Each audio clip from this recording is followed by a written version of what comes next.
talk a little bit about heaters.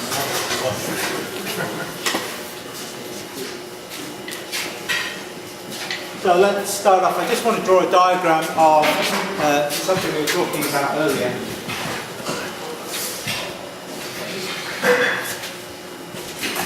We said if I have a radiator and my radiator is full of water and water only, it's going to freeze at what temperature? 32 degrees Fahrenheit, isn't it? But if I add antifreeze to it, it's going to freeze at a lower temperature. Let's call it -10, something like that. Agreed? Yeah. So depending on the amount of antifreeze will dictate the temperature it is. So let's call that 1% of antifreeze is fully saturated. Let's supposing I had 0.5% of antifreeze. Would it be reasonable to assume that that's 1% is there? Thank you. Very well. Okay, so it would be reasonable to assume that it's going to freeze at whatever temperature that is. Yeah, so it's variable depending on how much antifreeze I have within the piece. Agreed? Okay, so now let's go have a look at iron and steel.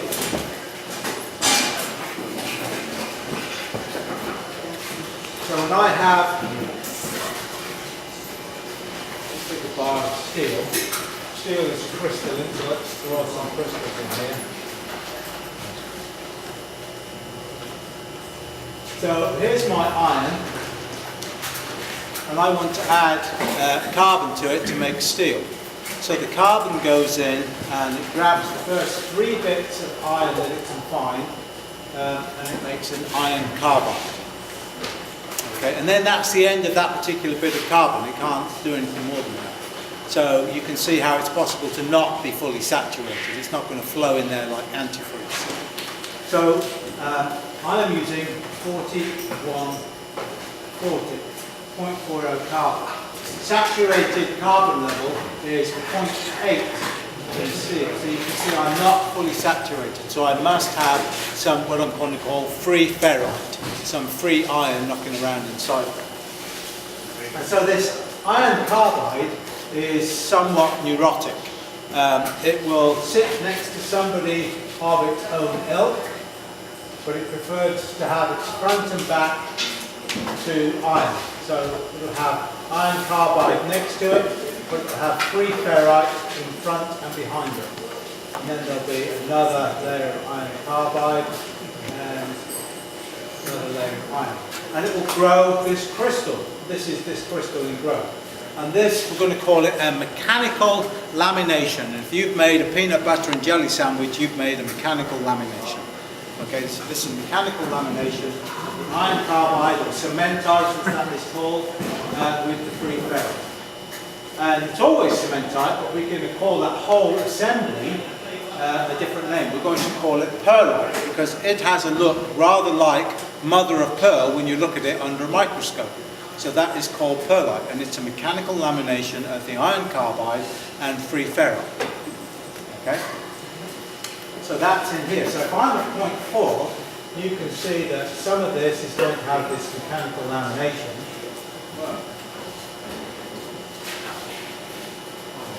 But some of it must be just normal free ferrite. There's not enough carbon to go all the way around. So if I were to draw a phase diagram, remember a phase is just when it changes from one thing to something else, like when ice becomes water, it goes through a phase change. If I draw this now, I'm going to draw and I'm going to go percentage of carbon, and I'm going to put temperature on the side here. So iron, and I'm saying iron, not steel, iron is an allotrope. What's an allotrope? An allotrope is a fancy chemist word that means it can exist as more than one thing in the same state of matter. And so let's take a look at carbon. Coal is carbon. Can carbon be anything else in the solid state of matter? Be careful how you answer. Yes, it can. It can be a diamond, can't it? So carbon is an allotrope. Iron is an allotrope. Not quite as different as diamond to coal, but the iron that we can touch, if I look at its space lattice, or molecule as we called it earlier, it's a square building block with an atom right in the middle. So 8 corners, 1 middle, 9 atoms. And we're going to call that body-centered cubic lattice. Okay? We're going to heat this up, and after we go over the critical temperature, which is around about 1760, thereabouts, it changes and still that same cube shape. So now you get an atom on every corner, and you get an atom in the middle of every face. So 8 corners, 6 faces, you're going to have 14 atoms. So you can see that it's changed. It's an allotron. Both solid state, but they look differently. Okay, and that's the phase change. And so this is austenitic at this stage. So when you take your perlite, this is the perlite, and perlite, because it's got the material added, the carbon, it's had its freezing or melting temperature depressed, agreed? Just like salt on the ice or antifreeze in the radiator. So its phase change from this to this occurs at about 1340 degrees. 1320, let's call that. Okay? Okay. And so you heat the perlite up, and the perlite will change in this range here from about 1320 up, thereabouts. It will change to austenite in this range. The free ferrite still there. And as you heat it further, as you get towards this upper threshold, upper transformational temperature, that makes that a lower transformational temperature, as you heat that up, the free ferrite is changing, so when you cross this threshold, everything becomes austenite. And as we read off our little sheet this morning, martensite is what makes your tool hard. Martensite is a product of austenite. So the more austenite you have, the more martensite you can get, the more performance you can get out of your tool, or knife, or whatever it is you're making. Agreed? And so I want to get above my upper threshold. Now if I get too far above that threshold, or if I stay above that threshold for a sufficient length of time, I'm going to get grain growth. Those little crystals are going to block together and make big crystals. Not something that I really want. When I make concrete, I want small aggregate in the concrete because it's strong. If I have fist-sized aggregate in the concrete, it's not so strong. Yeah? So I want small grains within my steel structure. So I would just want to sneak above that 50 degrees or so, hold it there for a sufficient length of time, which is not very long, but to get that soak time, and then I want to do whatever it is I'm going to do, which is typically quench it. So you can see that if I allow this austenite to cool down slowly, as it gets above, below that upper threshold, it's going to what we call tool. Just the same as if you're making a sharp pointy thing, anything like that. If you are looking for a performance edge, and this is an edge tool, then leave the finite performance edge until after you've heat treated. There is a decarburization, you're losing carbon to the fire in the hot oxygen of the forge environment, and so that outer little bit, the outer skin if you like, of this tool is corrupted and needs to go away. So if you put your performance edge on now, you're going to have to lose that to get rid of that corrupted outer skin. So I'd keep it a slight flat on mine. And again, when I'm looking at the use of this particular tool, you saw last night my punching and drifting that my punch is flat-ended. And I know I can drive that through a fairly big bar. And so I don't put a super sharp edge on my chisel. It's got a slight flat. If you need a number, let's go as 64 for 30 seconds, something not bigger than that. But that's fine. I know I can make that work. And I know it will survive the rigors of use. Whereas if I put a super sharp edge on that thing, I don't believe it does survive the rigors of use as well. So my sharp tools are not sharp. Sharp in my world is a 64, 30 seconds, something like that. That's a sharp tool. So I'm starting to get that nice and warm. That's actually not a bad temperature. I'm just going to bring it up just a little bit. Now I'm going to quench over here. Why am I going to quench over there?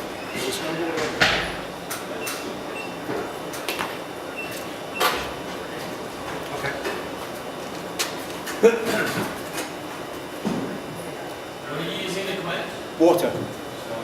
And if you read some of the older text on 4140, it'll tell you that water is appropriate. The new text, being a little more conservative because of our liability problems, will tell you oil. But you can use whatever you want based on your judgment, the older text would say. So here we go. I'm going to go 1,000, 2,000, 3,000, 4,000, 5,000, 6. Listen with your ears. 7, 8. Can you hear it settle down? No steam as I lift up. So that tells me that that end is certainly cool. So now I'm putting the heat off the heat sink as I polish this with the right side.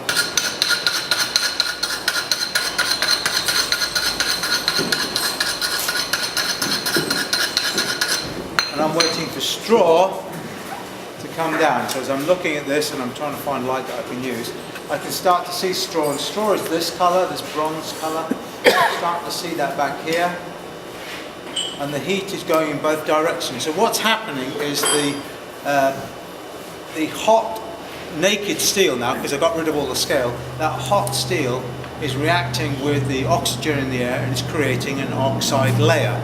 That oxide layer varies in thickness depending upon the temperature. So if it's not so hot, it makes a thin layer. If it's hotter, it makes a thick layer. That layer thickness dictates how the light is refracted in it, and we see that as different colours. So I am looking for this straw colour on the end, because I believe that that is the hardness that I require with this steel for this intended purpose. So I'm going to repeat this process as many times as I have a reserve of steel back here, a reserve of heat back here. I get rid of the old oxide, because as soon as I quench it, that oxide is no longer correct for the heat. So I get rid of that, creating bare metal. That bare metal now is reacting with the oxygen in the air, creating another oxide layer, and I can see that. Bear in mind, I only took the top off the temperature. I didn't take it back to 0, I just took the top off, so it was below what I wanted. So this should come back fairly quickly. It's coming back to a light straw now. I'm going to take it a little bit more than that.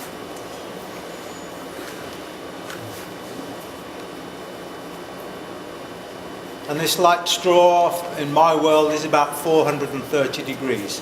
I've got a light blue back here that you can't quite see, and I'm going to say that's 200 degrees hotter. So I'd say there's 200 degrees difference in that ½ an inch. So 430 at one end, 600 and something at the other.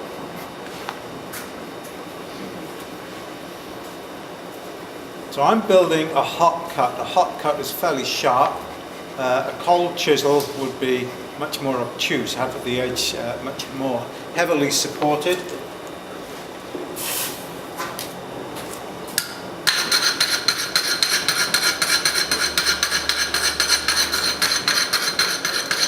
So when I was quenching, I was counting, I was going 1, 2, 3, 4. That wasn't really what I was looking for. I was just trying to give you an idea of the time. What I was listening for was it was hissing and hissing and hissing, and then the hissing was going away, and the hissing was going away, and there was no hissing in the bit that was always in the water. So if there's no hissing, it's below generating steam temperature, right? So that's fine. That's what I want.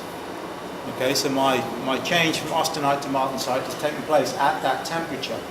So I keep going, and as I lift out, I'm listening, but I'm going to say we'll count to 10. But it's that hiss, hiss, hiss, getting less, no hiss, you're ready to go to work. That's what I'm looking for. This is the one.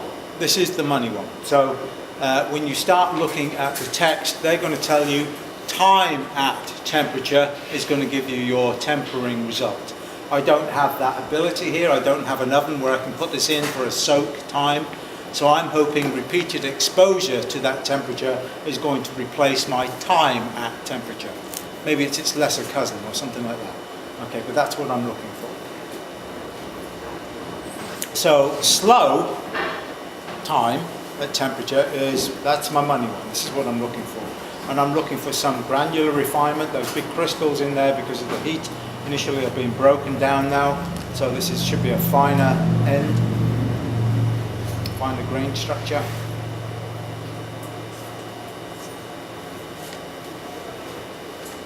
And this is good. This is stalling out, and this is what I like.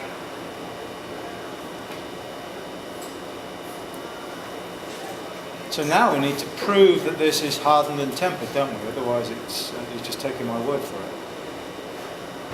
So I'm going to take this, I have a piece of 1/8 of an inch bar locked in the vise there, and I'm going to try and cut that cold, remembering this is a hot chisel, so this is not really a fair test.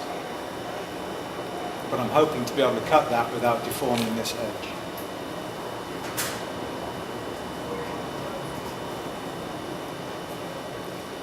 And this is stalling out nicely. I'm going to wait until I can touch this. When I can touch it, I can quench it. Oh, is he all right? Just...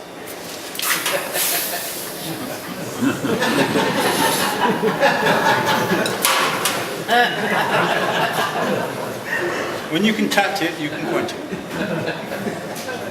So Mark,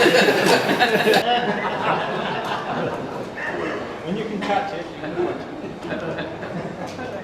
so Mark, if that didn't stall out there, and you saw it getting I'll just do it again. bluish, you'd just temper it again. Knock the top off me. Quench it again. And, Yeah. It's not necessarily tempering again, it was just, let the colours run again. Yeah. It's all part of that tempering process.